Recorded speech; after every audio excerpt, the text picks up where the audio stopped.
Hey, Pardon My Take listeners, you can find every episode on Apple Podcasts and Spotify.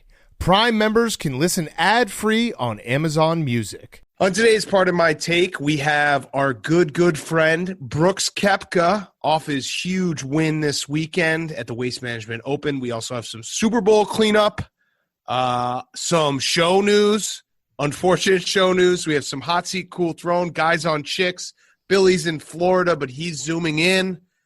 We have the whole show. Get ready. A life after football. And is brought to you by our friends at the Cash App. Not only is it the safest place to send money to your friends, it's or not only the easiest, it's the safest, and it is the best. The Cash App is the best app in the world because you can use the Cash App to send money, receive money, do it all on the Cash App. You can buy Bitcoin.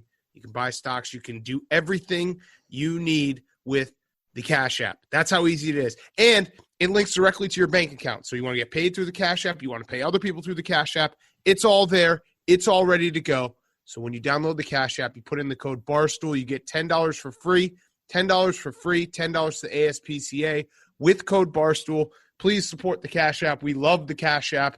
So go download it right now, the Cash App, in the App Store or Google Play Store today. And if you have a cash tag, go check out the Cash App on Twitter, Instagram, Twitch. They're giving away free money all the time. So go do it with the Cash App. Cash App, Cash App, Cash App. Okay, let's go.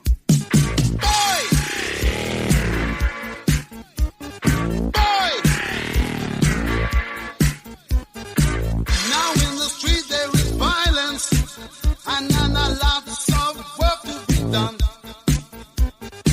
No place to hang out or washing. And then I can't blame all on the sun. Oh no, we're gonna rock down to Electric Avenue, and then we'll take it higher. Oh, we're gonna rock down to Electric It's Pardon My Avenue. Take, presented by Barstool Sports. Welcome to Pardon My Take, presented by the Cash App. Go download it right now. Use code BARSTOOL. You get $10 for free, $10 to the ASPCA. Today is Wednesday, February 10th, and I have coronavirus. Thoughts and prayers. Sorry. Sorry. Thanks for coming out, COVID. Yeah, so here is my so in real talk, real quick real talk, then we'll have fun with the show. I'm okay. It sucks. I'm now isolated in a hotel room and basically not leaving until I start testing negative. It was also, we did everything. I wore a mask all the time. It just sucks. It is what it is. Didn't take it lightly. Wasn't like I haven't been to a bar in a fucking year plus. I haven't been to a restaurant, any of that shit. I basically go to work and go home. So it happened.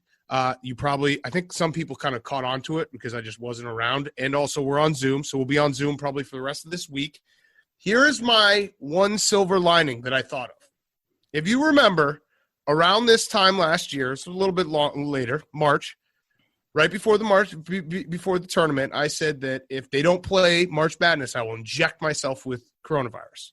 Yep. Well, they didn't play March Madness, and I didn't inject myself with coronavirus. So I think that getting it is finally karma, and on top of that, it means that we officially will have a March Madness tournament this year.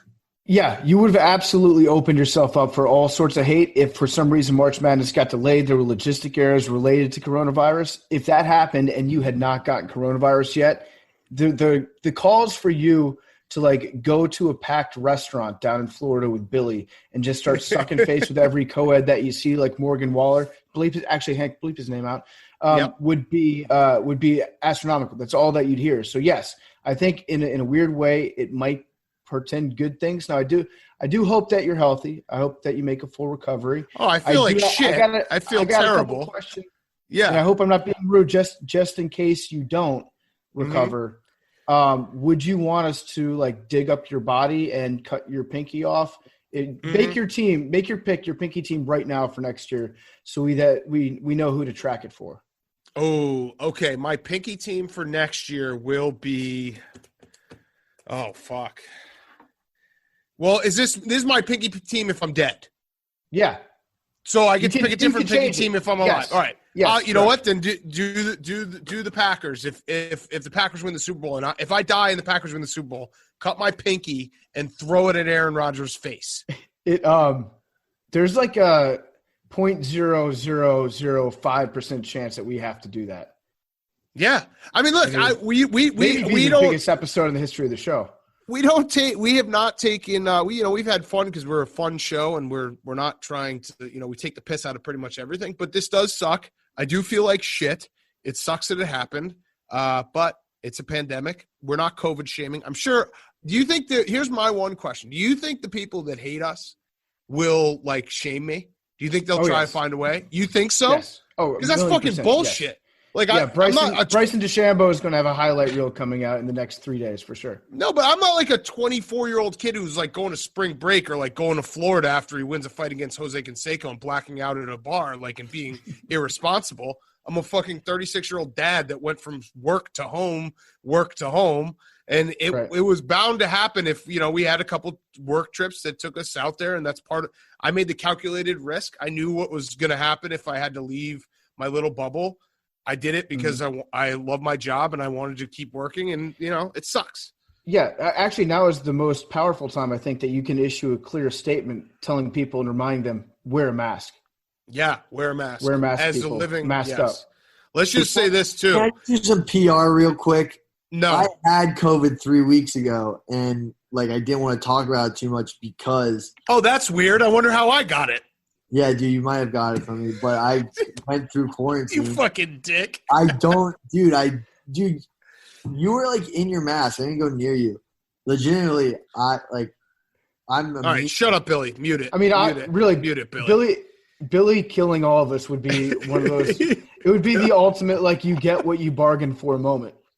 I also love that Billy just tried to go. He raised his hand. He said, "Can I do some quick PR?" And then just implicated himself in giving me coronavirus. Yeah. Like, thanks, dude. Appreciate it. It's a major chickens coming home to roost moment for us for sure. BK, do you want me to bring like an Xbox to your hotel room? Do you want? No. Like, I brought a book. Pass the time? I bought a book. No big deal. I bought a book on my phone. Bible? No, I bought a book on my phone. I'm going to try to read it on my phone. I'll let everyone know. If I can't read a fucking book stuck in a hotel in Manhattan for a week by myself, literally not going anywhere, then I think that might just be it for me in reading. It might just be The Big Short was it, and I'm walking off that. So here's the thing. If Big Cat's got it, obviously Hank, me, Jake are taking all the necessary precautions. That's why we're staying in our hotel room or in our apartments as well. Billy's in a hotel room doing God knows what. But we're gonna take it. We're getting tested all week long. But the chances of Big Cat having it, none of us having it, pretty low. So we're gonna monitor the situation. So I probably Hank is feeling sick, even though Hank does look like he is the ultimate Twitch gamer right now. Like his stream room with the blue light. You just need you need neon. You need to wrap like neon lights around Normie and then just have him walking around the background to make it like a true Twitch room. But if you have it, like, have you contacted Jose Canseco? Was he a close contact during the interview? Jose, I mean, at least he doesn't have any like pre-existing breathing conditions that we need to be worried about, does he? Yeah, I listen, Jose Canseco, you now have been told. I tested positive on Monday, but who knows? So might want to take the precaution. I don't think Jose Canseco respects COVID. I don't think he respects anything in his life. Scumbag. No, but he now knows. The mask that he was wearing actually wasn't a COVID mask. That was just a sleep apnea device. Yes. So we are taking every precaution. A lot of people who were on different trips have been sent home to quarantine for the week. We'll be doing Zooms till at least the very earliest would be Sunday, but it probably won't even be, it'll probably be next week, Tuesday or something. So, all right, should we talk about other things? And if I do survive, which I plan on surviving, I will be saying I'm a COVID survivor, just so everyone's clear. Yeah, I have one last question. So you still have your sense of taste, right? Yep. That's a bummer. Because if you needed help, like going on your diet, your post-Super Bowl diet, I wish I didn't have a sense of taste right now. Big Cat, I've eaten salads 2 days in a row. My body has entirely rejected it. It ran through me like I was a goose. It was bad. I wish I didn't have to eat this crap. Well, so here's the thing. I have a sense of taste, but I have zero appetite. I have look at this. A big bag of Pirates booty. This is all I've had in the last 48 hours. So every 3 hours, I'll just take a handful to see if I still have my sense of taste. And I guess we'll test right now, live on camera. This is electric. All right. He seems to be enjoying Still cheesy. How many balls? Still cheesy. How many balls? Still cheesy. 4.2. Still cheesy. Yeah. So but I don't have any appetite. I haven't eaten anything. Do we need to send you some free chi? Does it need to be like a cancer treatment patient who needs to stimulate their appetite? I'm worried about you wasting away. Dude, I'm going to get hot. I'm going to come out of this hotel room hot, wearing the same clothes for fucking 7 days straight, looking hot. All right. So let's do some Super Bowl cleanup. Want to do some Super Bowl cleanup? I still can't believe Billy just implicated himself. Whatever. Let's do some Super Bowl cleanup. Did you see some ridiculous Tom Brady things that came out of this? The stat, 344 career games. And if you cut his career in half, he's a perfect 132-40 and 132-40. How crazy is that? Wait, what? Tom Brady has played 344 regular season and postseason career games. Yeah. If you cut his career games exactly in half, he's 132-40 and 132-40. Is that insane? That is crazy. That's witchcraft. That's Turbo Eli Manning. Yeah, which actually he hasn't gotten better. Yeah, he peaked. He peaked too early. Yeah. The other one was the story that came out that Tom Brady texted his entire team every night the week leading up to the Super Bowl just saying, "We will win." And I have to imagine that's got to be, in terms of text messages you can get, that has to be the single most confidence-inducing text message you can get from anyone at any point in your life. Tom Brady just saying, "We will win." Yeah, no, it's powerful. It's it's a very short to the point statement where I think if anybody else besides, if Blaine Gabbert sent that text message to everybody each night, right, you probably get less confident. But when it's coming from Tom Brady, "We will win," sounds extremely profound. Yes. Right? It's if someone who is if a poet says something that's just a very plain generic phrase, then everyone kind of ignores it. But if it's at the end of a fable involving a frog, a scorpion, and a fox trying to cross a river, then it's yep, that makes a lot of sense. It really hammers it home depending on who it's coming from. Yes, if Tom Brady texted me right now, it's you will be better tomorrow. I'll probably test negative tomorrow. I truly believe that he has those powers now. It's just everything defies logic when it comes to him. It's if it's Tom Brady and the guy with the big handsome shallow Hal, Tony Robbins, those two guys, if they sent me a text saying "we will win," then I would absolutely believe it no matter what. Yeah, I'm pretty psyched about the parade that they're going to have in Tampa. They just announced it today. They're doing a boat parade. So beautiful boaters are going on the high seas, which I'm going to love seeing people dress up their Tampa fishing vessels as pirate ships. It's going to be cool. It's going to be a very unique parade, so I'm glad that they're getting to do something out of it. Tom Brady's used to those. Yeah, and Hank, remember when we went down to Tampa for the Stanley Cup Final, Game 2 in 2015? They dyed the ocean blue. They're going to dye red. The great people at Tampa just sat there in awe as they were like, "Wow, could you look at that?" And what's going on? Wait, also the ocean blue. They also, I'm assuming that the boat they're going to be on is a pirate ship, right? It has to be. They have to rent. They have to rent the biggest commercial pirate ship that's available on the East Coast. Has to. They did this for the Lightning. The Lightning had a boat parade as well. But yeah, they absolutely have to have it on a pirate ship. And I think that if you put Gronk on a pirate ship and you gave him a sword, and after the boat parade you just kept on going out in the Atlantic, he would be okay, we're just pirates now. Mm-hmm. He would be down for just being a pirate. 1,000,000%. Bruce Arians has a barrel full of rum that he keeps with him on the captain's bridge. I think that they should dye the ocean red. That'd be sick. Make it look like a big shark attack happened out there. That'd be very intimidating. Yes. The other note I had, this one was Marcus Mosher tweeted this out. The last 12 Super Bowls, the leading rusher on the winning team, the highest salary was $2.5 million. Every other leading rusher was 2.5 or less. So here are the leading rushers: Playoff Lenny, Damian Williams, Sony Michel, LeGarrette Blount, CJ Anderson, LeGarrette Blount. Wow, 3 times. Percy Harvin was the highest paid guy at 2.5, not even a running back. Ray Rice, Ahmad Bradshaw, James Starks, Pierre Thomas. I looked at that and I was like, I would love to see someone send that to Jerry Jones and just see what his reaction would be. I think he would be like, I want to pay all these guys on this list more money. More money than Zeke.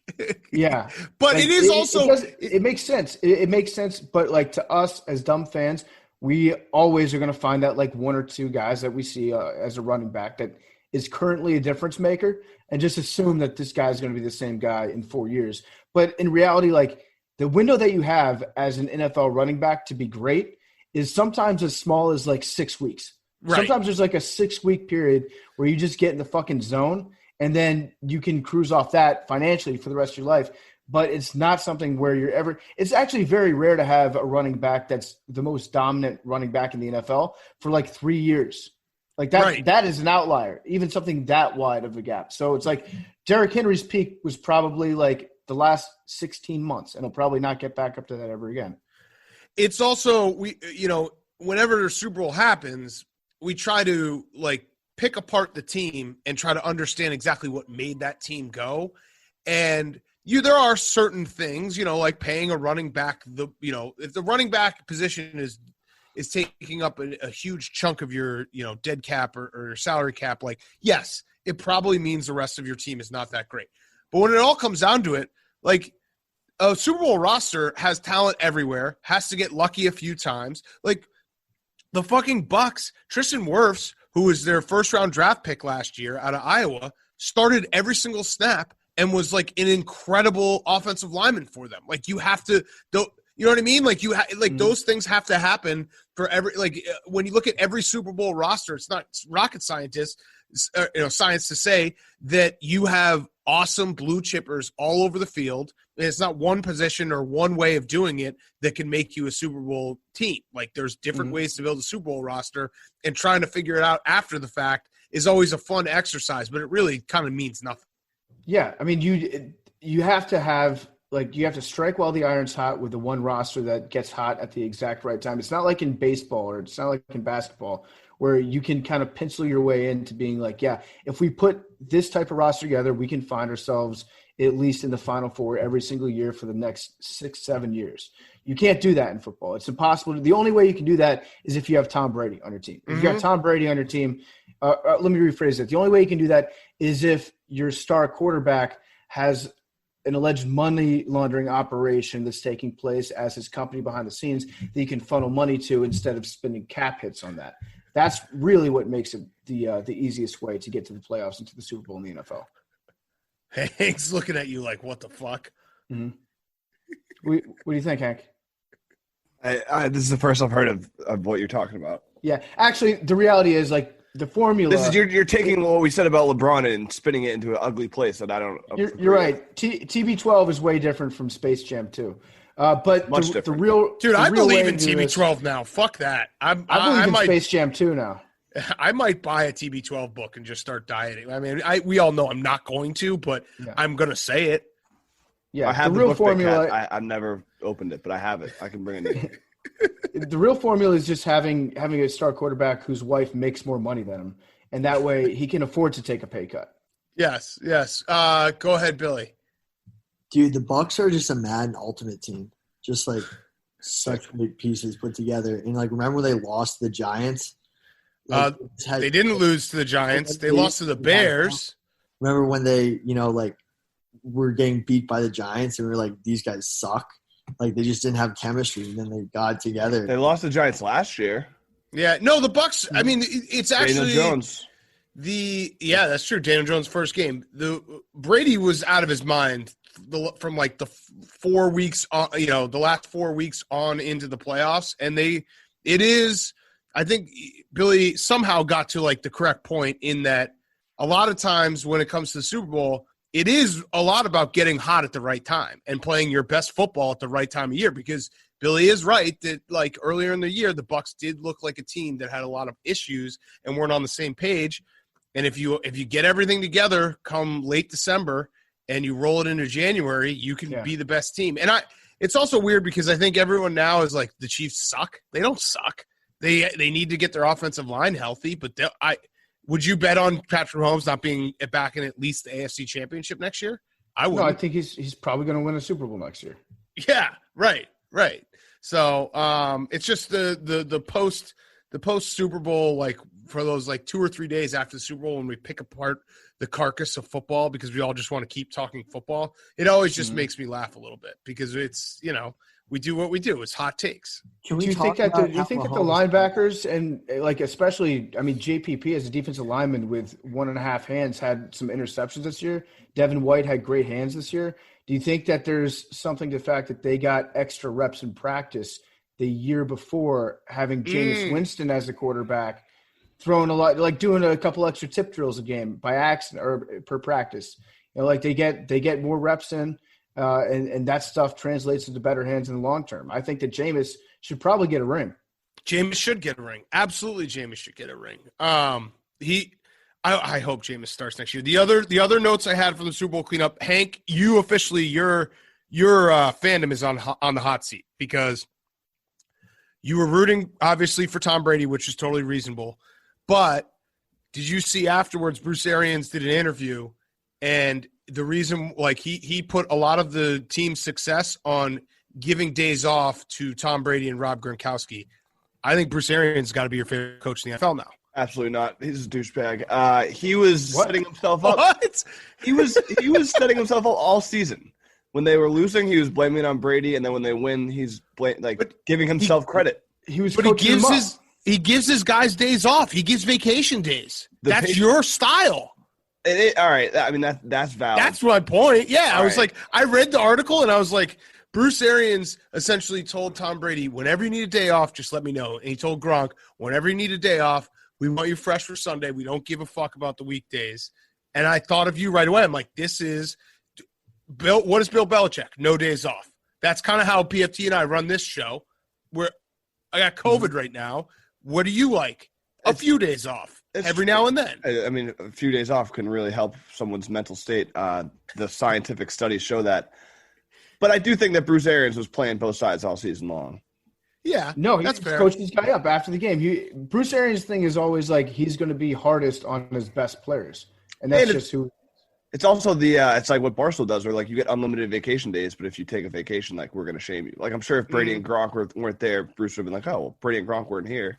Like he would have done as well. I'd like to point out that we should be offering our thoughts and prayers to Hank as well because Hank had a vacation planned this weekend. He was going to go to Florida, so he's the real. Only because you had a vacation planned, PFT. I was. Okay, all right. So are you vacation shaming me now? No, I'm just like I was piggybacking off your vacation. No, it's like one for all and all for one. Like if one of us takes a vacation, we should all take a vacation. I wasn't going to let you take a few days off without because obviously if we came back and it was like, how was your trip? And you couldn't ask me how my trip was. Like that would have been so awkward. Yeah. So there was a moment I was talking to Rhea. We were gonna go to Florida, just like get away for a couple days. This was at like 10 a.m. I got on the train, and then Big Cat texted us like an hour later. It was like, I have COVID, so we didn't even book anything. So it's not that bad.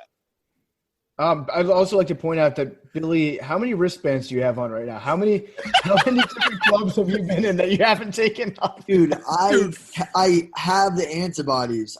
Fuck my life. People forget I literally trained for a fight with COVID. Like fuck my life. You gave me COVID, and now you fucking got your straight senior frogs. Fucking oh my god, bro, dude, I have the antibodies. Pete, by the way. It killed my cardio and killed my weight. I literally dropped 10 pounds because of COVID. It was crazy. Oh, good thing that the guy you fought against took a dive. Can we just be real here? Mark it down. I said that I was going to say that Billy. I said that there's a fucking asterisk. I said I was going to defend Billy's honor and say that he knocked out Jose Canseco on Sunday, and it took me 2 days to be like, you know what, fuck you, Billy. He took a dive. No, dude, he didn't take it. I mean, he didn't. You beat him. The thing is, he just did. He thought that he could play around for. Are you doing the interview again? Are you doing Sunday night's interview again? I think you are. Dude, so why don't you tell us? What was your mindset like going into the fight? You just started it again. Honestly, I don't remember our fucking conversation on Sunday. And like you're just trying to avoid like watching it because you're just like, oh fuck. Like it was good. It was really good. People liked it. It was very, very funny. I know. I was shacking a fool. Good news is you wouldn't have to report Jose Canseco as a close contact because you didn't spend enough time. Like, you know what really sucks? I fucking buckled my septum in training. I can't breathe out of my nose, and I was hoping that I'd get beat up during the fight so I could like expense get my nose fixed. But it didn't fucking hit me. You should have said that. You should have just said that you got your septum fucked up. All right. Let's do one more thing about Bruce Arians. I don't know if you've noticed this, Big Cat, but if you look at his Twitter timeline, the only thing that Bruce Arians has posted in like the last, 8-9 months is just RIPs to different people. I think he's posted. I think there are like 30 people that have died that Bruce Arians. I don't know if they're like all of Bruce Arians' friends are dying, if he's a serial killer. But if you scroll back, it's kind of ridiculous. Oh, yeah. It's a lot. Yeah, you're right. You're right. When you get older, shit. Yeah, it's tough.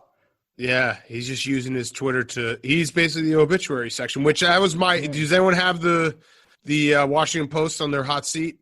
No. We'll get to that in a second. Let me do these ads real quick. Verizon, you heard us on Monday. They bought the entire show on Monday. So Verizon 5G is built right. If you're a mobile gamer, you've heard every excuse under the sun. They're hacking. The game is glitchy. But the lamest one by far is blaming your losses on lag. You need to get Verizon 5G right now. Now with unprecedented performance of 5G ultra-wideband, the fastest 5G in the world, built with massive capacity, ultra-fast speeds, and ultra-low lag for console-level gaming on the go. So no more network shaming when you get knocked off the leaderboard. Verizon 5G is here, which means the time has come to stop blaming the lag, stop making excuses, and start becoming the best gamers in the game. This is the 5G that changes the game. This is the 5G built right. Only from Verizon, 5G ultra-wideband. Available only in parts of select cities. Global claim based on open signal independent analysis. Thank you to Verizon 5G. Great sponsor. I've been a Verizon 5G guy forever. We're also brought to you by our friends at 3Chi. 3Chi is the industry leader in Delta 8 THC products. All products are formulated by a biochemist and made in the U.S. with USA-grown hemp. 3Chi's Delta 8 is a federally legal version of THC and is a more functional alternative to marijuana. It gives an amazing buzz and great body feel with clearer head and less anxiety and paranoia. It's available online at 3chi.com. That's the number 3chi.com, and at retailers around the country. Must be 21 to purchase. And remember, this is not CBD. It is a psychoactive, and it will give you a buzz. So please use responsibly. Again, go to 3chi.com, the number 3chi.com, to shop for Delta 8 vapes, gummies, tinctures, and oils that can be used to make homemade edibles. Use code PARDON at checkout to receive 5% off your order.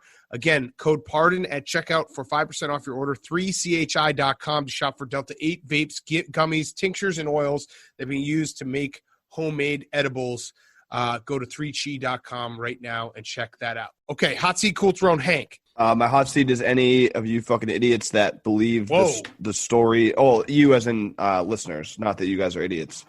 But anyone out there that believed the story of the kid the streaker, there's a tweet going out that he bet $50,000 on the prop that there would be a streaker, and he only had to pay $1,000 to bail himself out. So he made like a crazy profit by doing that, which is impossible because there's no chance you could bet that much on such a crazy prop. Right. That, first of all, they have a limit on those prop bets. And then second of all, if that were in fact the case and you were the streaker, there's no way in hell you're making a call to like Bleacher Report bets to be like, hey, look at me, I just scammed this. You're keeping your mouth shut. You're laying low for a long time. This is one of those stories that makes me confident in Barstool Sports and Penn and the Barstool Sportsbook app, because I see other companies buy this stuff and I'm like, there's no way. They limit everything. They limit all the props. If you Gatorade, it'd be like saying I bet on a prop for someone to win the Royal Rumble. Like you can't, when things can be decided by humans outside of the actual sport, they limit them. Of course they do. So this is crazy, and shame on anyone who bought that. Right. Also, my other hot seat, I have a few today, no big deal. Diane Sawyer. Oh. Yeah. First of all, what happened? I thought she was dead. I thought she was getting canceled post mostly.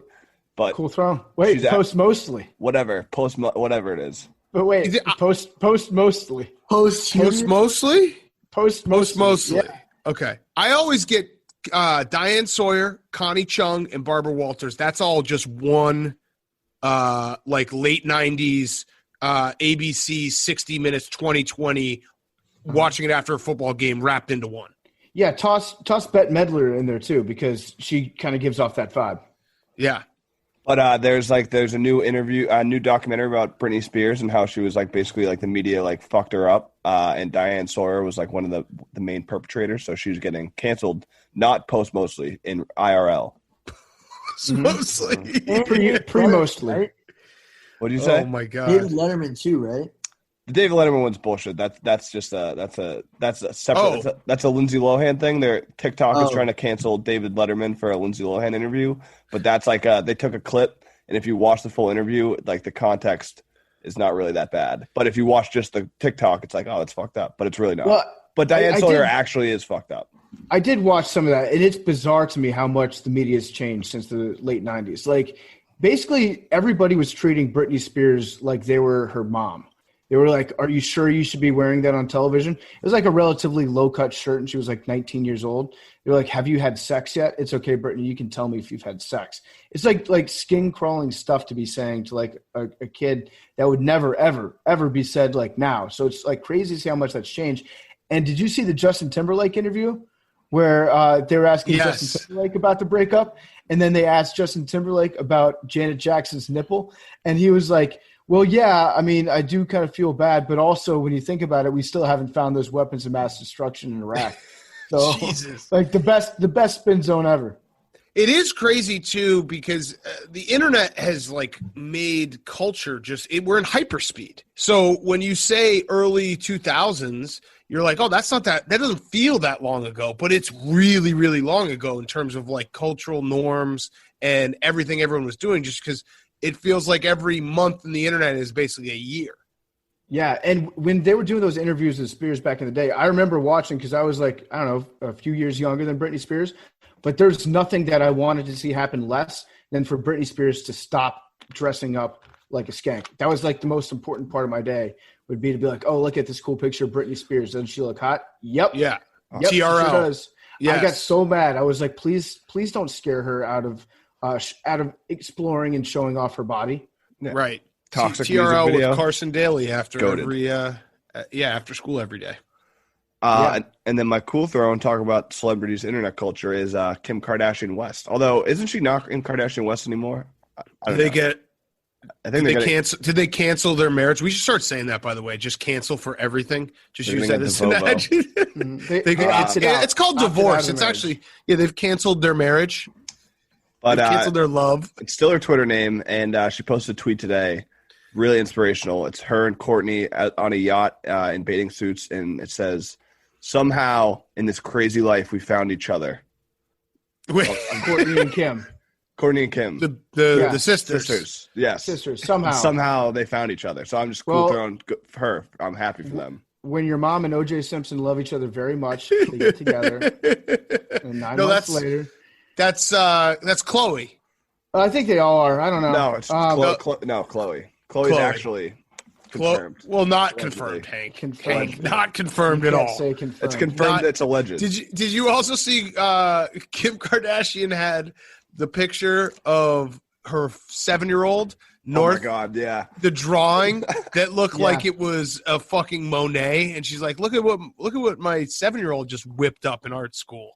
Yeah, okay. I bet you chance. Kanye did it. I bet you Kanye did it, or he paid somebody to do it, and then sent her home with and be like, "Look what your daughter's capable of when she's around me, unlocking the best parts of her artistic mind." It must be so nice though to be that like you have. I don't know. What does she have? 100 million Instagram followers. You can just throw something up. You're never going to look at the mentions. So what does it matter? Yeah. Just say that your kid did it. Are they going to keep the last name West? for the kid because North Kardashian doesn't slap as much as Northwest does. No, I think the kids, whatever you're born with, is their last name. Yeah, I don't think you change that in a cancellation of love. Right. PFT. My hot seat is math. Math is on the hot seat big time because they put out a statistical analysis of everything that happened when coaches went for 2 points or kicked an extra point this year. I love looking at these at the end of every season because they involve doing the most simple form of math possible, I think. And they're always about the same. So it's 93% of extra points were made. That's down like 1% almost from last year. And then 48% of 2-point conversions were completed. So you would think that it'd be pretty easy if you were a head coach to be like, well, what's more, 48% of 2 points or 93% of 1 point, and then realize that they should go for 2 every single time? But they won't do it. It's not going to happen. It's going to take like one coach who just never kicks an extra point. And especially if you have like a good offense, I'm sure that the number is above 50% on 2-point conversions. Because remember, with this 48%, you're also taking into account, I don't know, like teams like the Houston Tech. Oh, I guess their offense is pretty good. But you're taking into account like the Jets. The Jets are rolled into that 48% in hyperdrive. So if you have a good offense, you should absolutely go for 2 points every single time. And I was actually just thinking about, like, if you went back 30 years, or let's say you went back to like the 60s, and they had the 2-point conversion option out there, do you think that there's any football coach that would ever say like, hey, I think I'll take my football team off the field and send out my Eastern European kicker with one shoe to attempt something that's worth 1 point? It's like the least football guy thing you can do ever to kick an extra point instead of going for 2 and just like running the ball up the middle. But it's because like it's been that way for so long that now it's the conservative thing to do, to send your like little pansy kicker out there to kick an extra point. Right. It's actually the least football guy thing to do, to go for 2, because that's a nerd thing. Yeah. It's totally flipped. Right. Yeah, no, I agree with you. That's interesting to think about. Like if the rules were just, if they had introduced a kick after, like if they had just started the first 20 years of football, it was 2-point conversions or nothing. And then all of a sudden they started doing kicks, no one would kick.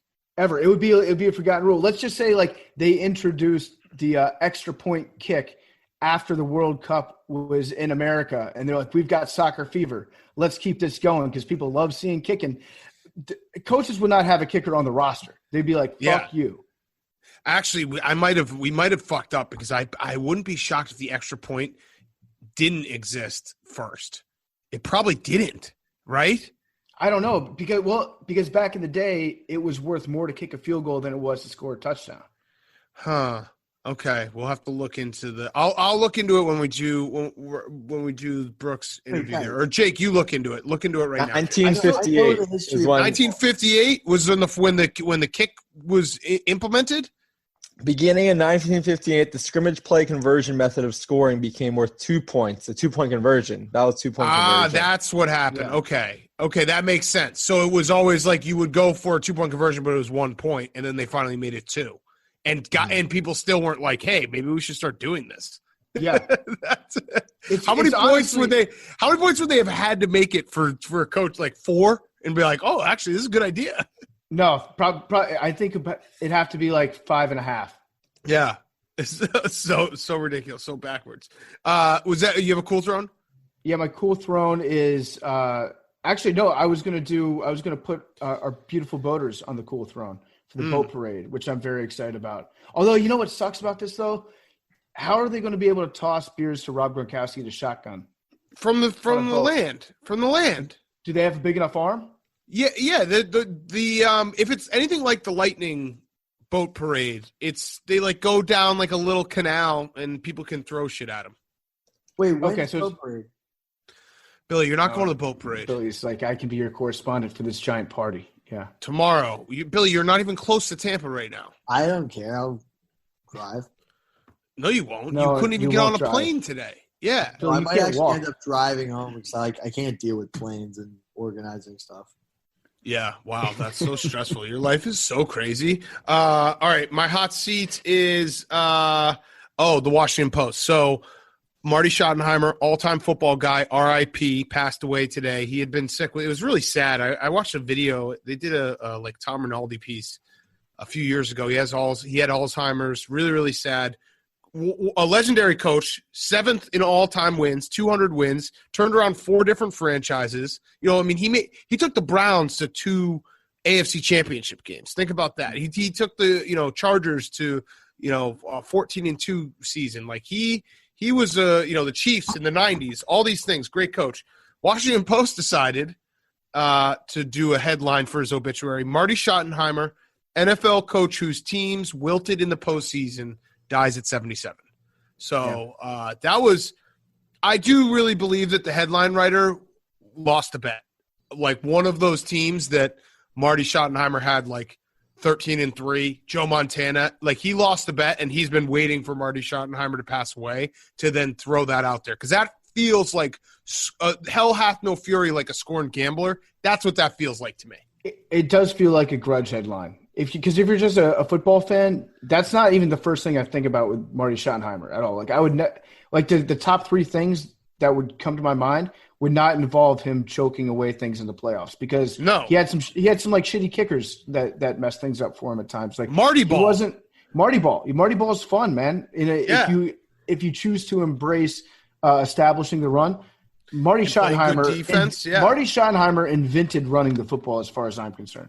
So, yeah, it is fucked up. It could be – Dan Snyder probably paid somebody at the Washington Post to write that headline. Dan Snyder is probably the only person in America that's bitter at Marty Schottenheimer because they had a grudge after Marty – I think Marty claimed Deion Sanders or somebody off waivers at his next job and wouldn't let Dan Snyder pick them up. So I think that they've got like a long-standing beef. But if you find yourself on the same side as Dan Snyder in any argument, you already fucked up. I'd like to polish my fact earlier. College football was 1958. The NFL adopted the 2-point conversion in 94. What? Right. The 2-point conversion came much, much later. Oh, I mean, I guess we're 9 years old. I guess I don't even remember that. Yeah, but that's what I'm saying. Like coaches are like, oh, this is one of those newfangled. Like if it happened today, a coach would be like, oh, it's this new TikTok rule, Yeah. They're like, oh, right. It's one of these internet rules that they tell you to do when you get an AOL CD delivered to your mailbox. They probably saw it as like an advancement in technology, so they were like, no, thank you, not going to do that. You know what I just did? I did what we do to younger kids who assume that the yellow line has always existed. That isn't the first down line. I just did that. Like there's people who've watched football their whole life. They're like, whoa, like you actually don't remember when it was a 2-point conversion. I've had that conversation with people who don't remember when the yellow line was introduced because I remember it so vividly and being like, oh my God, everything has changed. Do you remember when they reintroduced instant replay? Yeah. Yes. That was wild. So like the instant replay was one of those things that I think they started for the first time like a long, long time ago. But the camera that they were shooting on it with, like if it's the worst camera that you could, it was useless. You couldn't rewind it. You couldn't see shit on it. So back in like, I don't know, the 70s or 80s or whenever it was, they're like, we're going to push pause on that until our cameras get better. And they brought it in, I think mid-90s. I think it was right around the same time as the 2-point conversion. Yes. The last thing I had with Marty Schottenheimer, I just forgot that the absolute pinnacle of coach looks will forever be the 90s when it comes to the script hat and the starter jacket. That is the coolest that coaches will ever look in any sport ever. Like they're just when you see those pictures of Marty Schottenheimer on the Chiefs sideline and the huge fucking jumbo headsets, the coolest you could ever look. I miss those days. I wish guys would wear starter jackets again. I would add in the Buddy Ryan look when he had the real thick glasses. When you get a coach that's got like these glasses that are 5 inches thick, wonder how he sees through them. Combine that with a giant hat, huge headphones. It's like that look for me in football. And then the Will Wade type sweating through your undershirt look for a college basketball coach. That's when I think I'm pretty sure Buddy Ryan had the starter jacket look too. So we had like he had like the maybe not the puffy starter jacket that I'm thinking of, but the precursor to that starter jacket that also was fucking. It might have been the pro player jacket.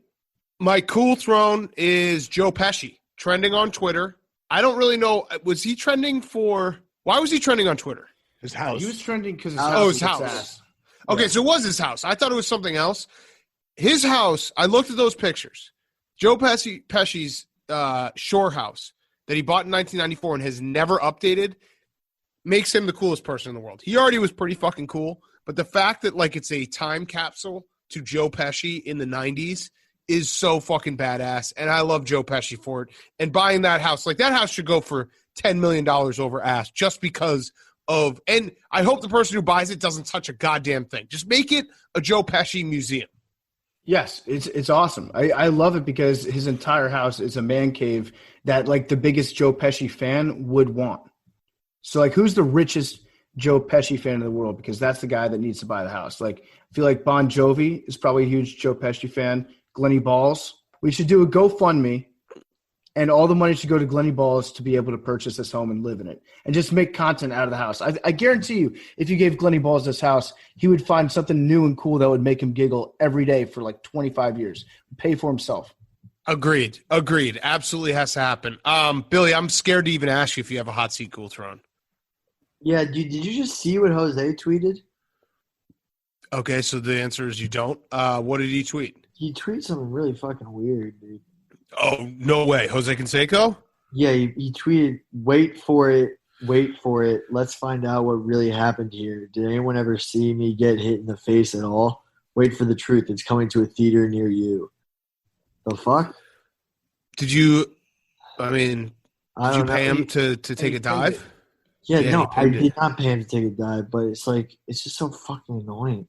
Now it started sinking in what the fuck just happened. What do you mean? Fuck. What was going through your mind on the night of the fight, Billy?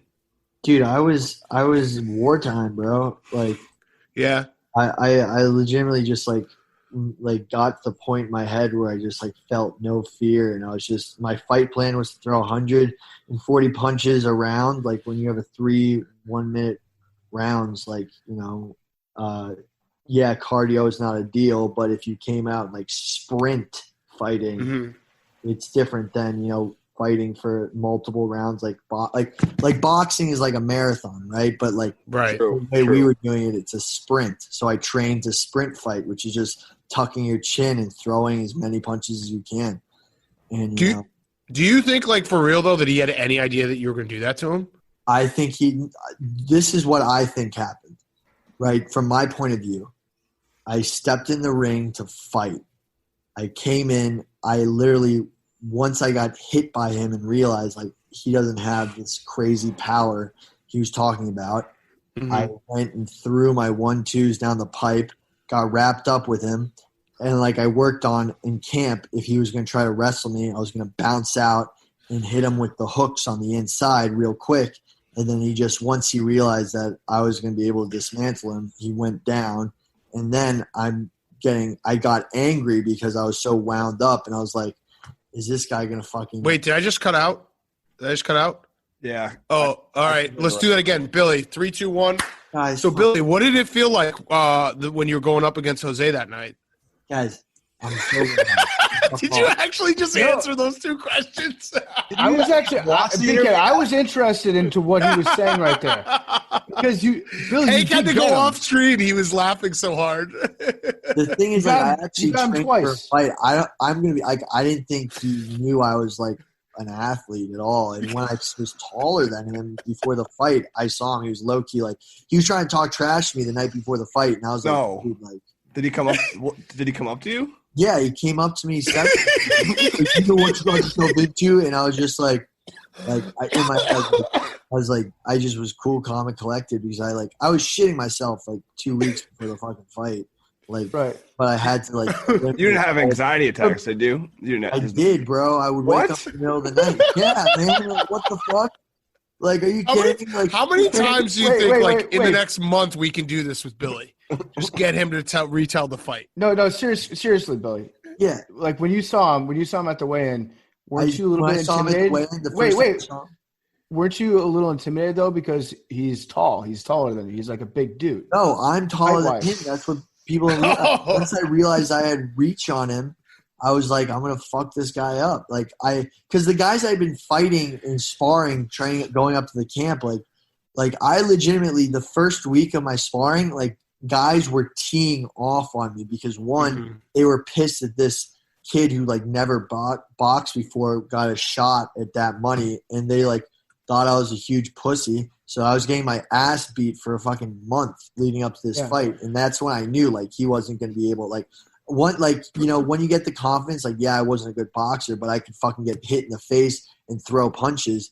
I was ready to go into the fucking fight, man. But no, like actually, this is a totally real question because I feel like everyone going into the fight was like, once Jose will just fucking one punch knock him out. Yeah, and did he not have power? Everyone was talking about this punch power. When he hit me with his jab, right, it was a punch. But, like, I'd taken tons of punches going, like, up to the fight. It was like once he punched me, I realized the fucking wizard behind the curtain was fucking just a man. I fucking went after him. And that's what it was. Knocked his ass out. Billy, did you? But it just sucks he quit because he didn't give me. He literally what happened was he didn't take a dive. He just didn't give me the satisfaction. He quit. Like Billy, but like from a mindset mentality, like were you? Did you get to berserker mode? Yeah, I did. I fucking did. It was crazy. Like I was just locked in, and like it was the whole thing's been so crazy. It's just like So what's your hot seat? My hot seat's COVID because Big Cat's gonna kick his ass. Oh, that's really fucked up to say after you gave it to me. Oh, wait, no, you said big. I'm going to kick it. I have COVID brain. I reversed it on myself. I have COVID brain. Sorry. Big Cat, just anytime you fuck up, just say that you have long COVID. No, I did. COVID, you got COVID that got its ass kicked. I spelled the first time when I was like, I didn't have any symptoms on Sunday. I mean, I just felt like run down. But when I had a tweet that I spelled note as not twice in a tweet. And someone was like, dude, how'd you spell that wrong twice? And I was like, wait, what? So that guy's pretty much a doctor. That's all I got from that. Billy, anything else on the fight?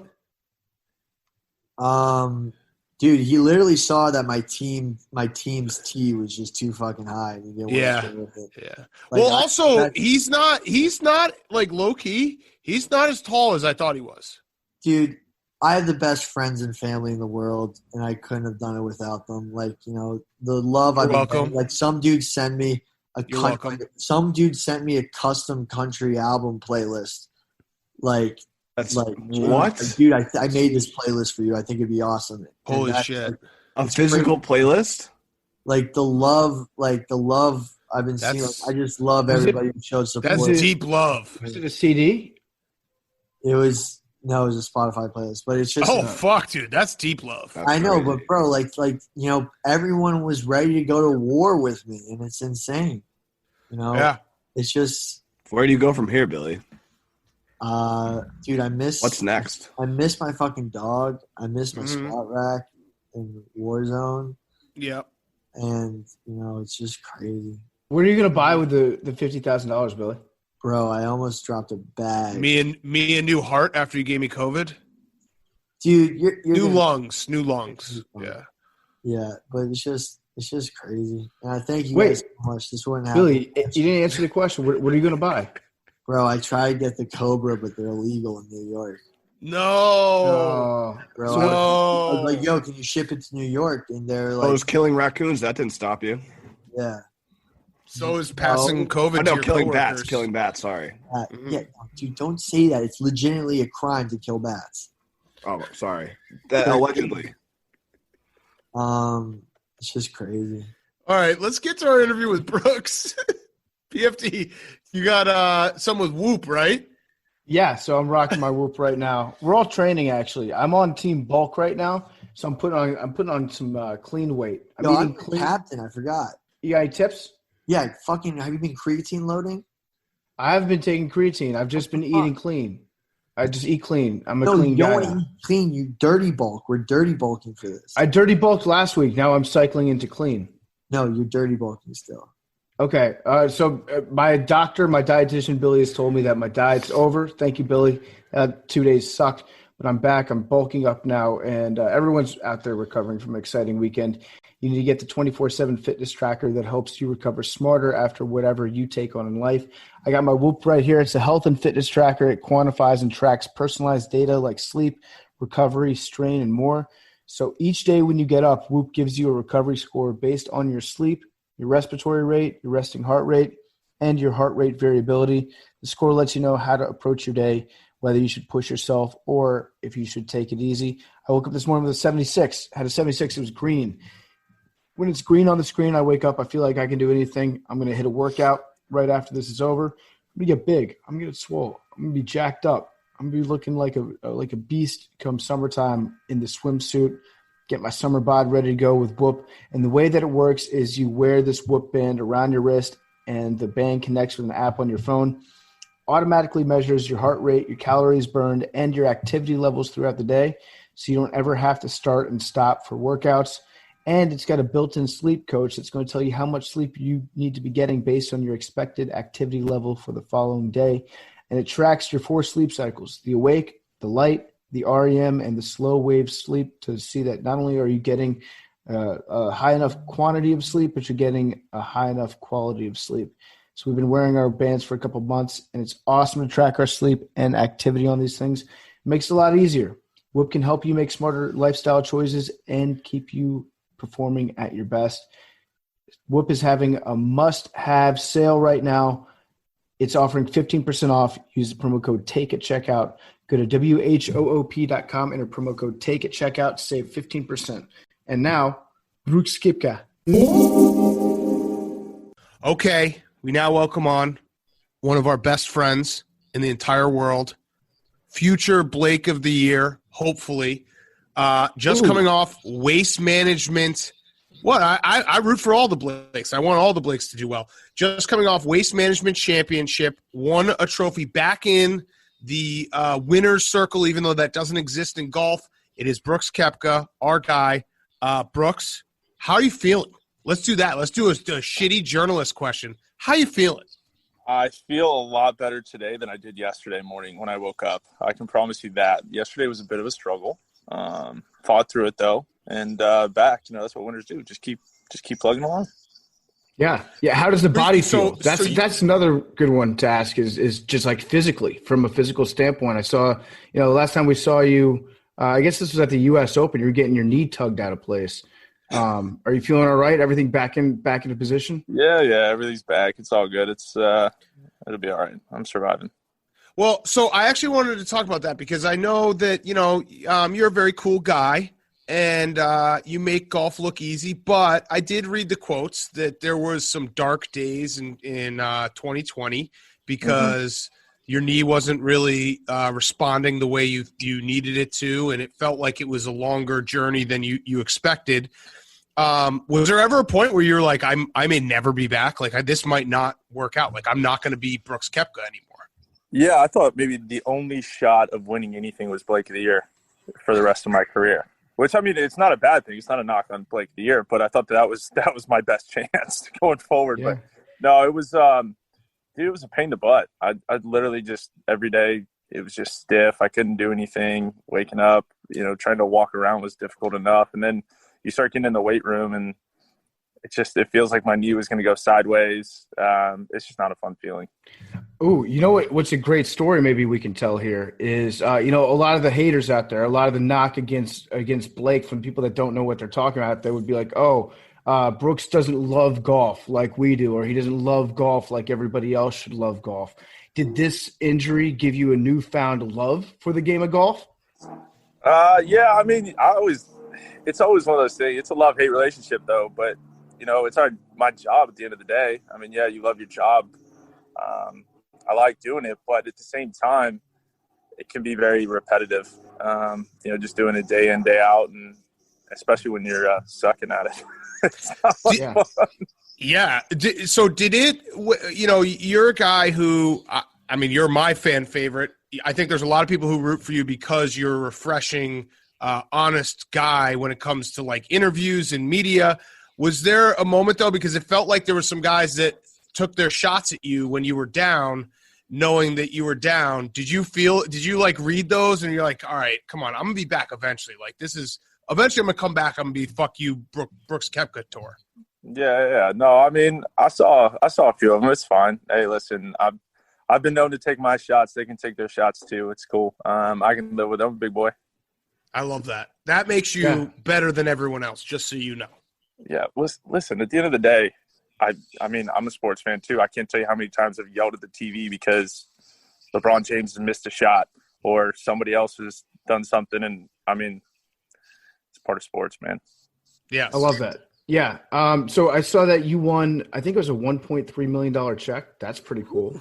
Did you think about asking it for like the check in Bitcoin or Dogecoin or something like that? I would have. I should have. Actually, that would have been great.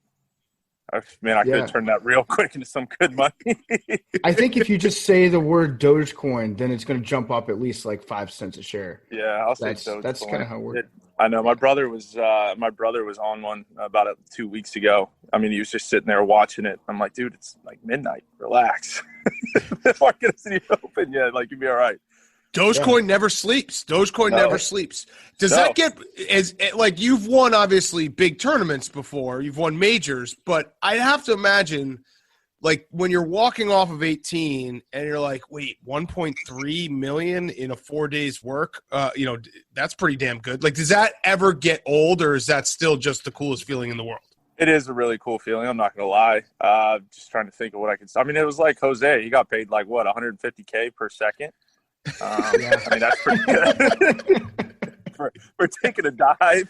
And by the way, he owes you guys, what, $2,000 to the Barstool Fund for taking that dive? He owes $1,000. Yes. I highly doubt he's going to pay it. Yeah, I don't think so, kid. I love how he put PFT in the box. Oh yeah, he totally bought that PFT and I were different ages. Like, I was a decade older. He's like, the adults are talking here. Jose's not exactly a smart guy. It's funny you bring that up though, because everyone loved our interview with Billy Football on Monday after his win on Friday night. He was very drunk when we interviewed him on Sunday night. We actually talked to you on FaceTime on Sunday night. I think you were just as drunk as Billy Football. I was enjoying myself. I was having a good time. I think I was. We should have recorded that 1.3 million on Michelob Ultra and everything. We should have recorded it because we could have had you. We could have done the same thing. The 3, 2, 1. All right, Brooks, here we go, and just kept on asking you the same questions. Yeah. Oh, yeah. You could ask me the same question. I answered it differently every time. Yeah, you know what I love about like guys like you and just most athletes in general. I've started to realize that when they accomplish something, when they win a big championship, or when they do something they didn't think that they could do before, their big celebration is just like ours. They just want to go out and drink like 20 beers. It's great. Yeah. It's kind of refreshing to see that. So like you go to the bar, you just won a tournament, and at the end of the day, you're still like, hey, just let me get 7 pitchers and I'll be happy. Yeah, exactly. Just like everybody else. That's what people forget. Just because you see me on TV and you see me doing this stuff, I'm just I drink Michelob Ultra the same way you drink. It's a regular. Bloggers too. It's crazy. Yeah. People come up to us in bars. They're like, "We thought you'd be, like drinking the martinis that they make with gold dust in them." It's like, nope. Just load me up with Coors Light. I'm a happy boy. Oh, yep. Hey, I'm just looking to get drunk. That's it. Yeah. Yes. All right, Brooks. I don't want to get you in any trouble. But we also, us, we're not huge golf nerds. We love watching you. We love watching majors. Explain to us if you were, let's take Patrick Reed's side. Let's do that so that won't get you in trouble. Explain to us what everything he did correctly when the ball snafu happened last week. Everything he did correctly. He called a rules official, so that was correct. He marked the ball. Volunteer. Yeah. Okay. He marked the ball. He asked the question if it was plugged, so that was good. And then then he followed what the rules official said when he said it was embedded. that was the only thing that he did correctly. What about the drop? Did he execute the drop correctly? Like he dropped it from the right place? Yeah, actually, yeah, he did do that. He dropped it correctly. Yeah, he dropped it from the knee height, so that was good. Okay. Well, I mean, a lot of golfers, I think you're kind of alluding to this too. You're saying that you can't embed a ball off of a second bounce. Aren't you just kind of telling on yourself for not hitting shots hard enough that they stick into the ground on that bounce?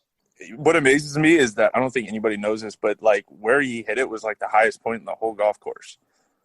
It was like everything runs away from that, and that's like the highest point at Torrey Pines. I don't know.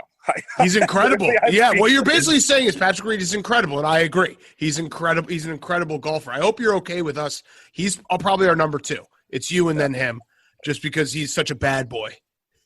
Yeah, I like Patrick, but I mean, yeah, with the whole sandcastle thing that happened, he's playing in the sand, at Hero, and then this one, yeah, not the best of looks, I guess.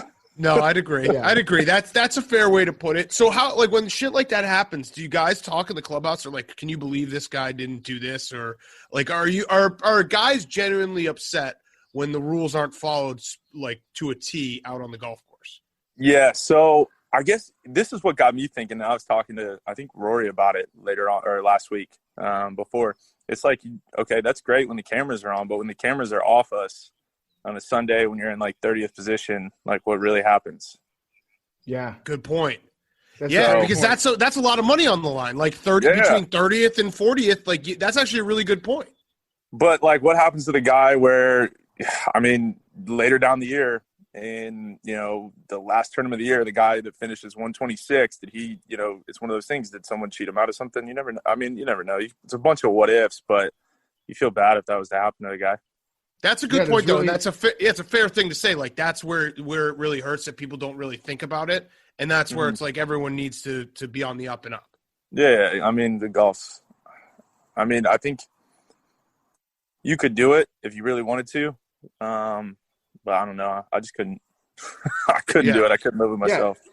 And there's no chance, like, you can't monitor everybody all the time in that sport. There's just too much going on unless every player had, like, body cams and then it got to be reviewed – like at the end of every single round. Like, there's no chance that you can just make sure that everyone's not cheating at any given time. Has there ever been any talk, not about this Patrick Reed guy in particular, but about any golfer? Have you ever heard somebody be like, yo, let's wait for this guy in the parking lot and beat him up because I caught him cheating? No, I don't think – there's definitely been rumors that go around about different guys. But I don't think there's no fights. We would wait for the Rough and Rowdy for that. Yeah, we just go with 14. Yes. All right, another dumb question for you. On 17, when you hold out that eagle, are you actually aiming at the hole there, or is it like I'm just trying to get it somewhere close and then hopefully it works? No, that was just dumb luck that it went in. That was just real dumb luck. I fucking love it. Because it's such a good shot, and everyone's like, oh, my God. But I don't know how those work. I assume you're just trying to put it to a place that will give you a great putt, and then it ends up going in. It's like, fuck, that was awesome. So if you really want me to be honest about it, there's 3 sprinkler heads that were right my way. When I went up to the green to go look at it, I was like, oh, if I land these right on line with the sprinkler heads, I was like, that's where I want to land it. I'll have myself like a 6-8 footer if I hit a good shot. Because they were right there, I had to go a little bit further right. And then the ball, I mean, it kind of took a weird little hop. And, I mean, I'll be honest with you, it shouldn't have gone. That's just stupid luck, man. That makes it so much better. That's like sums up golf, too, when we see the greatest shots. And in reality, it's like, I probably actually mishit that a little bit, but it ended up going in. Yeah, I mean, that's golf. Yeah, half the time the guy hits a bad shot and it goes close to the hole. It's like, I wasn't really aiming there, but all right, it is what it is. My theory about you is that you just play better when there's fans involved, when it's like a little bit rowdier out there. And in is it Scottsdale, the Waste Management Open? Like, that's like the drunkest crowd in golf, besides maybe sometimes like the Ryder Cup when it's in Long Island. But I feel like you rise to the occasion when you've got a bunch of guys hooting and hollering at you. Oh, it's the best. Dude, that's the best atmosphere in golf, when there's a lot of drunk people just screaming whatever at you.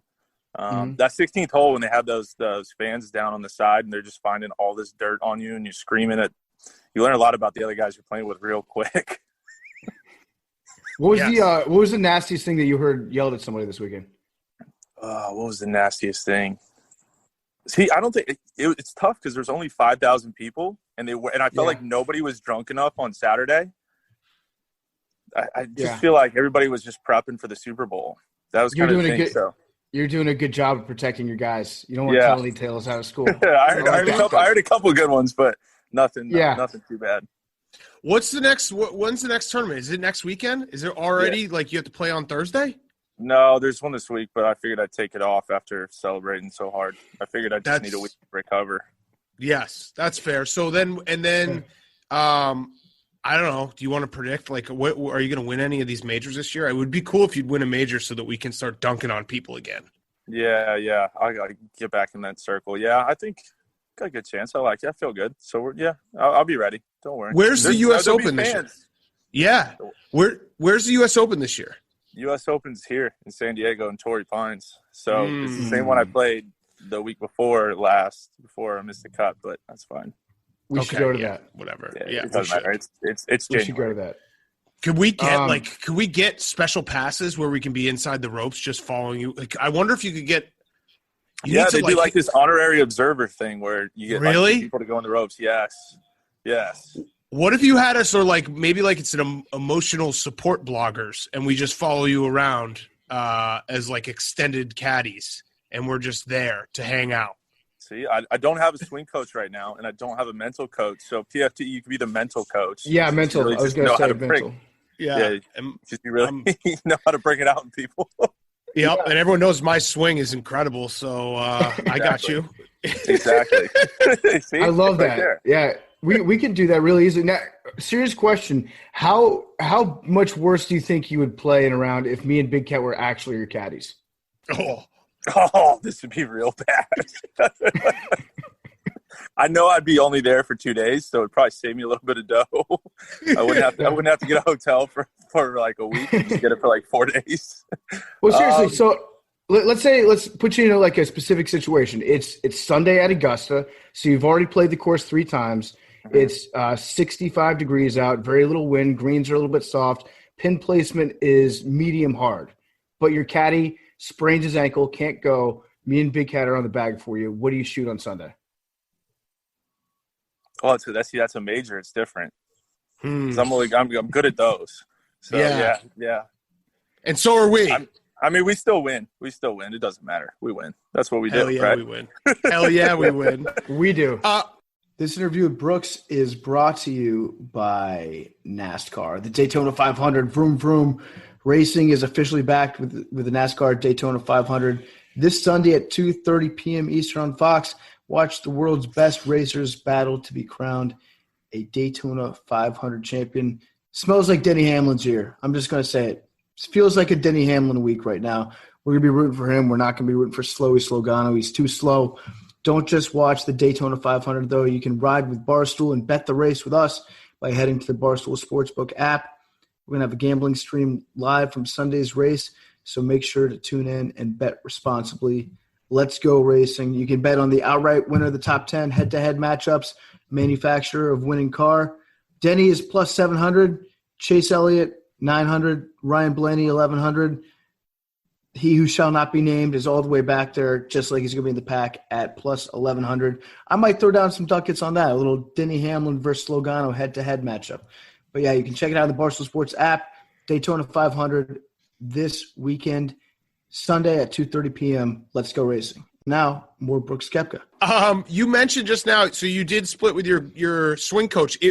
How does that work? Is that – whenever I read that, I'm like, ooh, what happened? But I assume that just happens routinely throughout golf. Guys go through swing coaches because at some point you just need something different, right? Yeah. So at some point you're just like, all right, look, I had a great run with him. It was fun.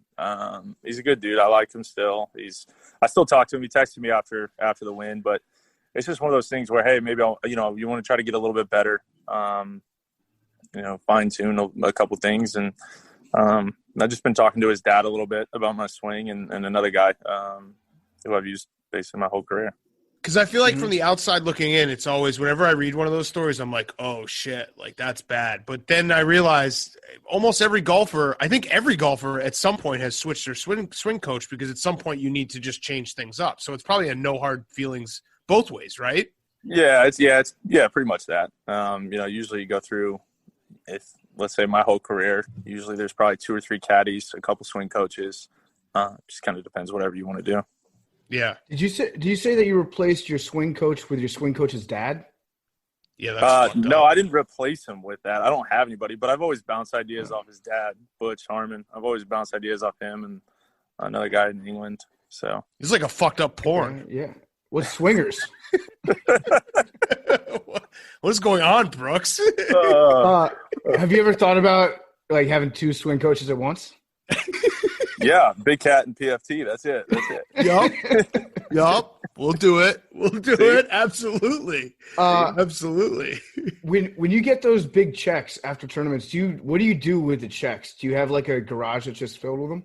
No, but I should. I should just put them in my trunk or put them in the car like Happy Gilmore. That'd be actually badass. Yeah. Just drive around with a whole bunch of big ass checks in the back. Yeah. Yes. You know, it's a really funny story about that.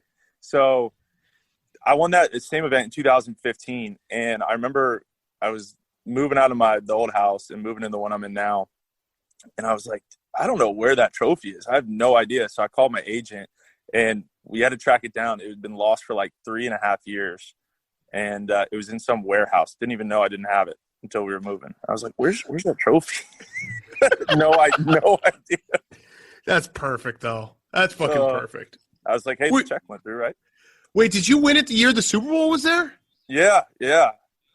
That was. Did you ever meet Jim Renner, who was the original People's Golfer? I don't know where he is right now, but he was on tour for a little bit, and he came over to our Super Bowl house that year, and was like just putting back beers.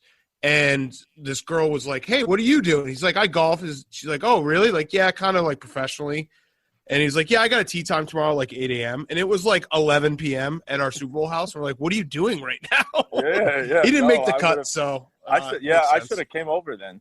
I I don't know what I was doing. You were winning the tournament, so you were probably doing something better. Yeah. Yes. Yeah, I was doing all right. Yeah, but that Jim night, Renner's a legend.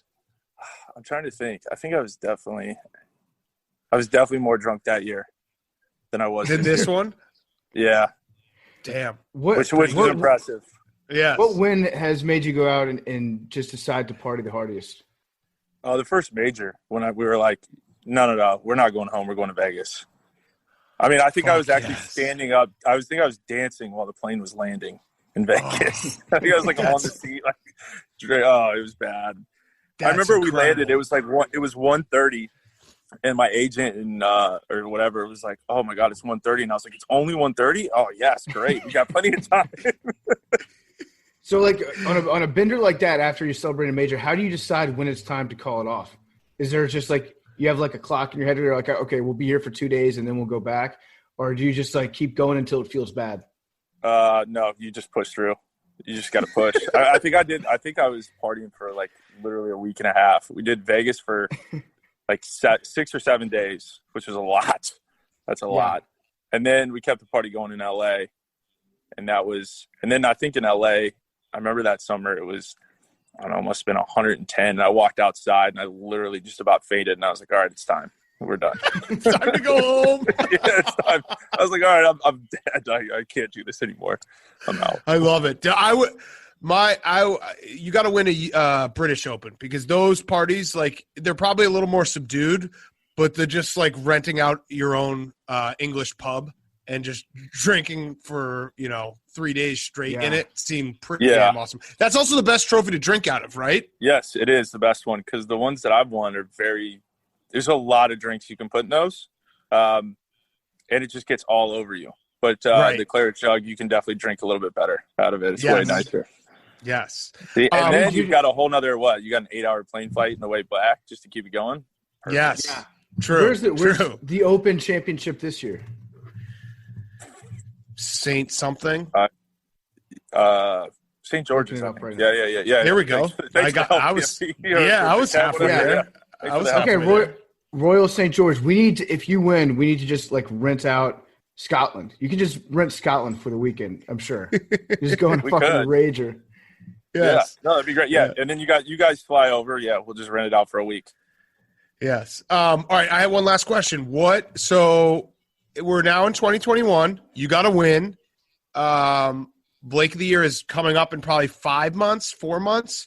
Yep. We're depending on COVID. We're trying to get everyone together. How do you like your chances if we are all together, all the Blakes together in a competition. I like that a lot better because I'm telling you what, I answered that phone call on the first ring this year. I had it literally, it was sitting on my chest. I was ready, and then I hear it ring, boom, answer it, and I was like, there's no way 7. No. So I'm ready to get together. Plus, the amount of shit talking that's going to go on with Blake Griffin, Bortles. They're in off season during that time pretty much. So I'm still going. So yeah. Well, no, maybe Blake Griffin might be in the NBA Finals, and Blake Bortles might be on a new team. So you don't know that. Yeah, that's true. That is true. Yeah. How about this? I'm going to schedule an off week whenever that week comes. Perfect. We'll do it for like a week after whatever the major is around there so that you can win that party, and then at the end of the party, we can do the Blake of the Year. Or we just do it while I'm partying. Either way. Yeah, that too. That would that would be great. A Blake of the Year, like who can just stay up the longest. Yeah. Yeah, that works too. That's perfect. All right, PFT, do you have any other questions? No, my last one was just going to ask you about. I've heard that you've noticed a larger South African following, like a contingency that is actively pulling for Brooks Koepka because they think that you might be South African. Is that true? Yes, actually, you're going to die laughing at this. So we were pulling into the course on Sunday, and this guy was riding his bike, and he was in the whole get up, and it was this South African flag. And I'm like scrambling, trying to get my phone out to take a picture to send to you, PFT. And I couldn't. And I took the photo and I screwed it up because whoever was in our passenger seat, literally just their whole face blocked the guy. And I was like, oh, you got to be kidding me. But I was like, it's got to be, that's a good omen going into a Sunday right there.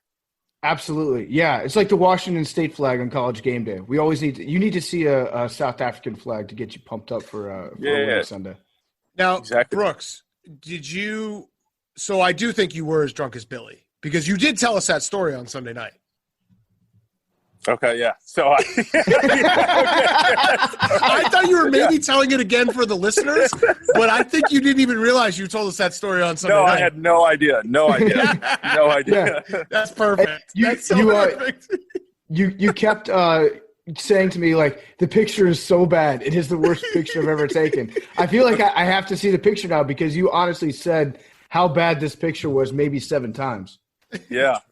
I mean, Fuck, I didn't know I said that. Oh, good. That makes it even better. Dude, I never apologize for partying after winning $1.3 million at a tournament. Come on. Yeah. Sorry for that's partying. That's what makes you real. Right, exactly. All right. Well, Brooks, thank you. Hopefully we see you soon, man. And appreciate you doing this. Yeah, thanks, guys. Appreciate it. That interview with Brooks is brought to you by Norton 360 for Gamers. Real gamers know that in order to get good, you need to shield up, and not just in the game, but with your devices and your connections. Cyber criminals could attack your new gaming rig with malware. They could steal access to your gamer accounts and even take over your webcam. If you're not protected, you could lose your in-game progress, inventory, and everything that you grinded for. All those items you've collected during gameplay, like weapons, cosmetics, skins, and virtual currency, they can be sold for real money on various websites. Don't let today's cyber threats bring upon a real-life boss fight. You need Norton 360 for Gamers, security for your PC, and devices that block cyber threats, a VPN for your online privacy, dark web monitoring for your gamer tags, and more, all with fewer notifications. No one can prevent all cybercrime, but Norton 360 for Gamers can help shield you from cyber criminals. Save 20% off your first year at norton.com/gamers. Use promo code PMT. That's 20% off Norton 360 for Gamers at norton.com/gamers, promo code PMT. All right, breaking moves.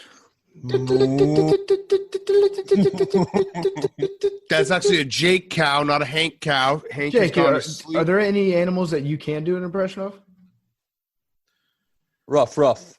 There we go. Dog. Parking news. It's later on at night, and Darren Rovell has challenged PFT to Rough and Rowdy.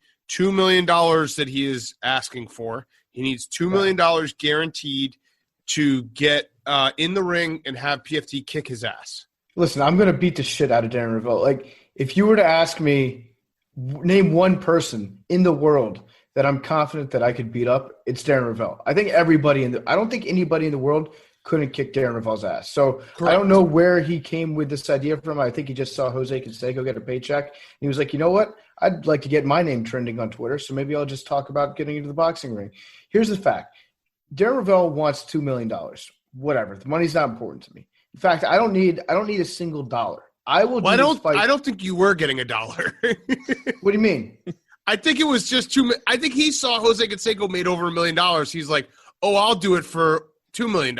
Yeah. Like you weren't going to get any money. Well, no, I would absolutely be getting some money in the way that this would be drawn up. Don't get me wrong.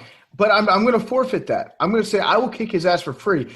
I will kick his ass if he agrees to delete his Twitter account. I want to wipe him off the face of the internet. He wouldn't. I feel like I'm fighting for not just myself, but everybody that's had to wake up to Darren Rovell tweeting out a video in 4K of JFK getting his skull blown off. I'm doing it for everybody that's ever been narked onto their professor by Darren Rovell. I want him. I want his Twitter accounts, and that's it. That's all that I need to beat him up, and I'm 1,000,000% confident I can do it. Okay, two things. One, he'll never do that, ever. You know that, right? Well, we need to make sure that there's a reason why he does not pull a Jose Canseco and take a dive. Because no, but he'll never. Like, oh, I sprained my nose. He would never put his Twitter account up for grabs.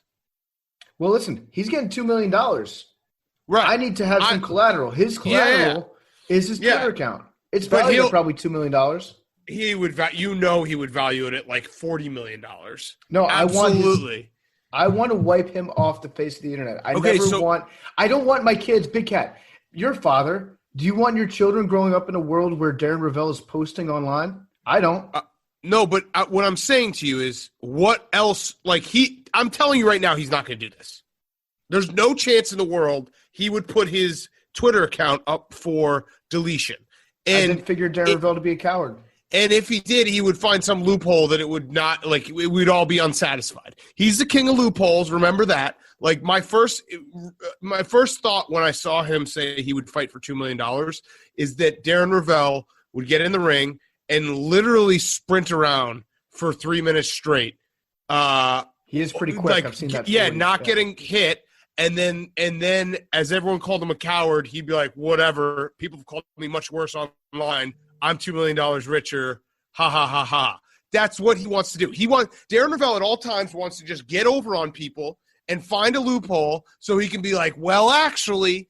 So that's my first problem. My second is I do not think he would ever do the Twitter thing. So you got to think about what would be – I think you should do it for free. I don't want to negotiate against yourself, but kicking his ass, if we put in a clause that Darren Rovell can't run around, like a good faith clause with an ironclad, like he has to stand there and I don't know, maybe he has to take a certain amount of punches or throw a certain amount of punches, you would kick the shit out of him. Big Cat, he's already agreed to the Twitter account thing. We don't need to negotiate anymore. He says, I will beat you so badly. I tweeted it that I wanted to – but you know that it's not he's the king of loopholes, PFT. We got to think. Listen, we got to think ahead of this because you know how he is. But I don't want to negotiate against myself, Big Cat. Right now, what you're doing is you're taking away the possibility that maybe we will have a fight for his Twitter. That is the best promotion that anybody could ever hope for. Can you imagine how many people would want to watch a fight knowing that Darren Rovell's Twitter account could be wiped off the face of the earth forever? Of course. If that were on the table, if he actually would do it, it would be the greatest thing ever. I'm telling you, we got to think smarter than that. Because he's the king of loopholes. He said for $2 million, I will fight PFT Commoner. By the way, he came at me. I didn't come at him. I said, you get money if you win, Darren. If I win, you simply have to delete your Twitter account forever. And then he replied to that, I can't wait to crack those sunglasses off. That's not saying that he agrees to that deal. But he didn't say no. But he didn't say no. PFT, you can't fall into Rovell traps. You're falling into Rovell traps. We can burn that bridge when we get there. Right now, what you're doing is you're taking away the possibility that this could ever happen before it gets started. I want that. No, I want no, it. That is my term. No. I'm not taking away the possibility. I'm saying I'm okay with the possibility. I'm telling you, realistically, he probably would never do it, but we need to actually have him write it down. It has to be written and notarized and all that shit. Because he is the king of loopholes. He's the king. He's the biggest weasel of all the weasels. Every tweet that he's ever tweeted in his entire life has been so that someone can try to correct him, and then he can come over the top and recorrect them. You know that. You know that's what he lives off of. So he is just setting little traps left and right to try to get us in these, well, actually, and that's not what I said, and actually, why don't you read the words, and all these things that we can't let him have that, because that's all he wants to do. Okay, 2 options. I'll give him 2 options. He can pick one. First, you delete your Twitter account if I beat you, Darren. Second, if I beat you, you have to renounce your Northwestern alumnus. You are no longer a graduate of Northwestern University. I'm down with that. Yep. You have to give me your degree.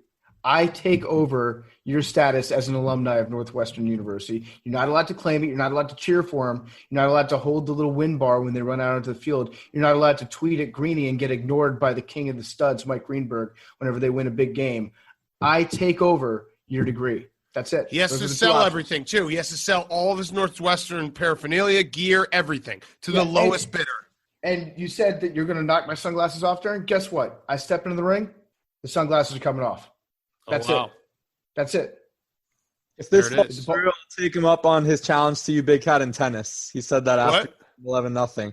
He challenged you to tennis after you beat him in basketball. I'll take him up on that if this falls through. You be his champion. There we go. Yeah. Now, Big Cat, you've stared in the eyes of Darren in the midst of an athletic competition. What's going through his head right now? How much of a competitor is he out there? Going through his head right this second, he's like, this is the greatest thing ever. I got these guys to talk about me. No, he's not listening because that's what's going through his head. He's so it up pumped. And sending it to him. I want to throw out there. So Jake, you have that tennis. I still have Darren has challenged me to a mile race, and he said anywhere, anytime. So PFT, if this fight actually happens, I will just challenge him to the mile race right before the fight. Yeah, or right after. No, right before he has to run a mile and then get in the ring and you just kick the shit out of him. I like that. Or after I knock him out as his body's unconscious on the mat, be like, go. Yeah, I just hate him, and I know he's such a weasel. So I guess really we should end it this way. If he's serious about it, if he's actually serious about it, he should get in touch with Erica and Dave, and they will start like the negotiations. Like if he's actually serious about doing this, then let's talk, because we've shown that we can do it. We've shown we can get it done. So let's fucking talk and stop tweeting about it. Let's start fucking doing it. My price is negligible. My price doesn't even count in the grand scheme of this. You have basically a $0 commitment to me. So Darren, it's all up to you. If you really want to make this happen, if you want to get your face beat on national television in front of Leslie and God and the whole world, then bring it on, buddy. Because I got my brand right here. It's going to leave some impressions on your face, bitch. I think you should actually just do the rec specs just to beat him in fucking sunglasses, which would be hilarious. I think that's even worse. That would be like way worse to get beat up by a guy who's wearing sunglasses. That's the ultimate Joe Cool. You should put on like a backwards hat in the ring too. I should smoke while I do it. It's gonna be a leather vest, jeans, cowboy boots, as casual as you can make scally it. Cap and a cigarette. I'll read a magazine. Yeah, dude, it wouldn't even be a fight. It wouldn't even be a fight. Jesus Christ. All right. Well, I hope it happens. I really do. Yeah, I do too. I really do too. I am petrified of the actually Darren Rovell and how he exists. So I don't want to let him weasel out of any of this shit. And if it does happen, there better be a clause that he can't run, because that was my – do you think my knee-jerk reaction was correct? He wanted to do this fight and then sprint around and then be like, I don't care. I made $2 million. You guys are the losers. I made $2 million. Yeah, that's exactly what it is. He's Andy Kaufman without the comedy. He would just like try to make everybody hate him and then get into a car and drive away. But yeah, listen, Darren, you can do whatever you want to. We got Mike Portnoy on the case, so Mike get to work drawing up some ironclad legal framework on this, buddy. Yeah, and he doesn't have a serious show anymore, so he's ready to go. All right, guys on chicks. Hanks, you ready to go? Hey, boys, especially big boy Billy. My boyfriend and I go to a super Catholic school, and they made a rule that girls cannot go in guys' dorms, claiming that it's because of coronavirus, but really because they hate sex-having people. My boyfriend won't bend the rule because he doesn't want to get expelled. Do I break up with him or go an entire semester not having sex in beds? Please help. I think you got to just not have sex in beds. You really need to explore the campus. Like college campuses are known for two things. One, having very friendly squirrels wherever you go. And two, a lot of different nooks and crannies that you can bone in. Mm-hmm. Yeah. Libraries, like stacks. Every library has a stack that's just filled with people fucking all the time. I don't even think that they use those parts, those weird parts of the libraries with like the soft cover green books that are all dusty. No one actually goes there. Just have sex there. Yeah. I think, you just make it a semester-long treasure hunt of sex. Or find a guy who will fuck in bed, and then that's technically not cheating, actually, because your boyfriend refuses to do it in bed, so that's not on you. I think that's stealing another podcast material, but hey. Girls, we're cheating in 2021. This might be a movie plot. I'm sure someone will let us know after the fact, but let's just choose to believe. Hey, WFT, Slim Cat, and Hank the Tank. Some background. I'm a 37-year-old woman with 2 kids. This summer, I hooked up with an 18-year-old from my work, and it was the best sex I've had in my whole life. So good that I went back for seconds a week later. We fucked on the beach under the moonlight the first time, and it was so magical. We've since grown apart, but since I felt a little weird about fucking someone that could be considered my kid, but I have these strong feelings for him, and I've heard he has them for me too. What do you think I should do? Is that a plot to a movie? I think it's a plot to like a bunch of movies probably, but it sounds more likely that this was just written by a real horned up 18-year-old guy that has like a crush on his neighbor who's 37. Maybe he's like waved to once or twice. He's like, in my most beautiful fantasy, we're making love under the moonlight and on a beach. And then she's thinking about leaving her husband for me and ditching it all. So I think that's the way I'm going to go with it. Yeah. Yeah. This feels, don't do it. Either side. I don't even know which side what side was this written from? The MILF. Yeah. Oh, it's not. No, it's not a movie theater. This is a Jerry Thornton blog.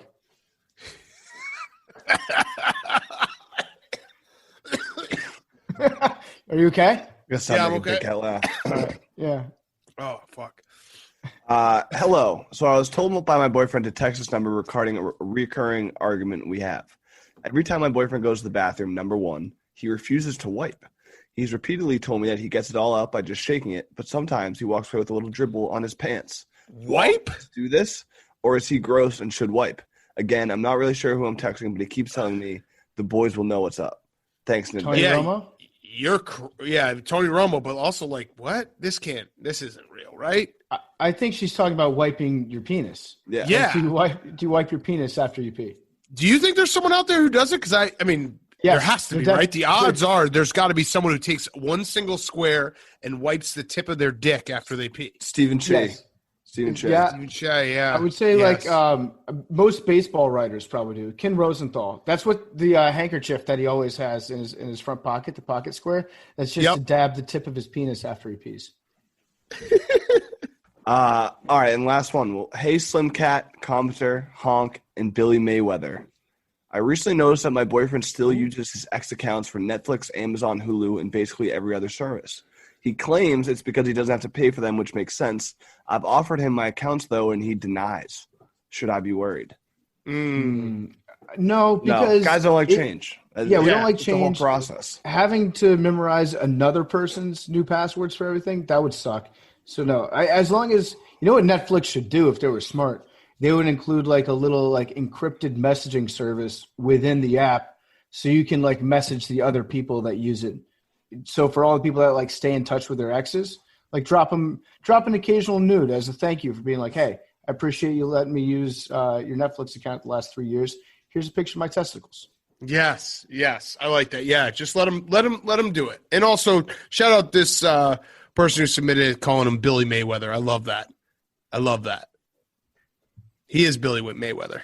Yeah, but bunch of pay-per-view buys for a fight that doesn't live up to the hype. Oh, Hank, I thought it lived up to the hype. I'm sorry. Billy knocked him out. Billy hit him in the face. Hank, I'll knock you out if you want to fucking fight. Let's go. Headline next fucking Rough and Rowdy, I'll fuck you up, dude. At least you know I won my fight fair and square. Yeah.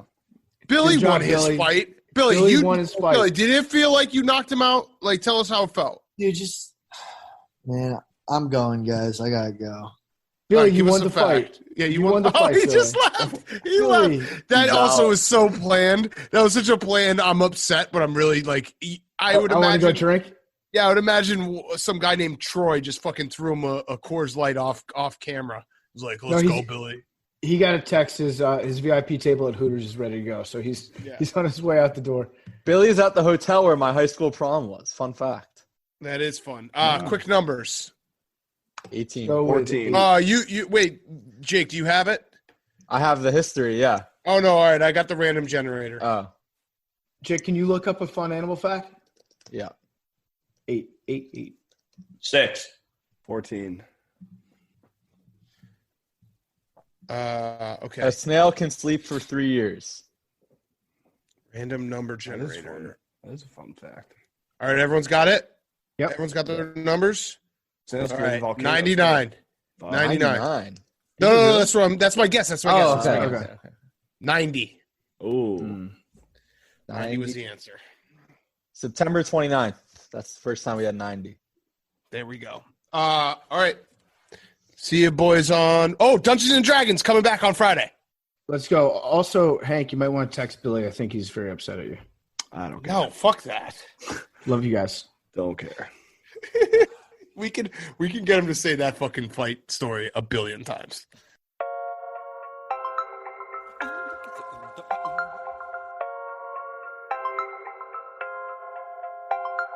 We've done it with robotic arm on the space shuttle. We've done it with direct launch of modules. Prepare for light speed. Talking away. I don't know what I'm to say. I'll say it anyway. Today's another day to find you shying away. Oh, I'll be coming for your love, okay? Shying away.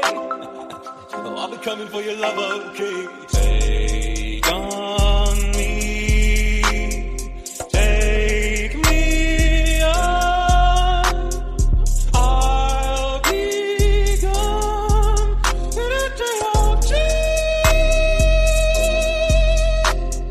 Needless to say, I'm upset, but I need some little way. Slowly learning that life is okay. Say up to me. It's no better to be safe than sorry. Say up to me. It's no better to be safe than sorry. Take on me. Take me on. I'll be gone in a day or two. All the things that you say, is it delightful just to play my worries away? You're all the things I've got to remember. You shying away. Oh, I'll be coming for you anyway. You shying away. Oh, I'll be coming for you anyway. Take on me.